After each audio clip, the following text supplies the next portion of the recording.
దేవునికి భయపడు వారలారా వినుడి. ఇశ్రాయేలును ఈ ప్రజల దేవుడు మన పితరులను ఏర్పరచుకొని వారు ఐగుప్తు దేశమందు పరదేశులై ఉన్నప్పుడు ఆ ప్రజలను హెచ్చించి తన భుజబలము చేత వారక్కడ నుండి తీసుకొని వచ్చి ఇంచుమించు 40 ఏండ్ల మటుకు అరణ్యములో వారి చేష్టలను సహించెను. మరియు కానాను దేశములో 7 జాతుల వారిని నాశనము చేసి వారి దేశములను వీరికి స్వాస్యముగా పంచి ఇచ్చెను. ఇంచుమించు 450 సంవత్సరములు ఇట్లు జరిగెను.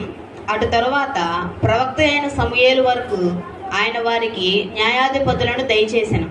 ఆ తరువాత వారు రాజు కావాలనని కోరగా దేవుడు బెన్యామీను గోత్రీయుడును కీషు కుమారుడనైన సౌలును వారికి 40 ఏండ్ల వరకు దయచేసెను. తరువాత అతనిని తొలగించి దావీదును వారికి రాజుగా ఏర్పరచెను. మరియు ఆయన, నేను యెషే కుమారుడైన దావీదును కనుగొంటిని, అతడు నా ఇష్టానుసారుడైన మనుష్యుడు, అతడు నా ఉద్దేశములన్నీ నెరవేర్చునని చెప్పి అతని గూర్చి సాక్ష్యమిచ్చెను. అతని సంతానము నుండి దేవుడు తన వాగ్దానం చొప్పున ఇజ్రాయేలు కొరకు రక్షకుడకు యేసును పుట్టించెను. ఆయన రాకముందు యోహోను ఇజ్రాయేలు ప్రజలందరికీ మారు మనసు విషయమై బాప్తీసము ప్రకటించెను.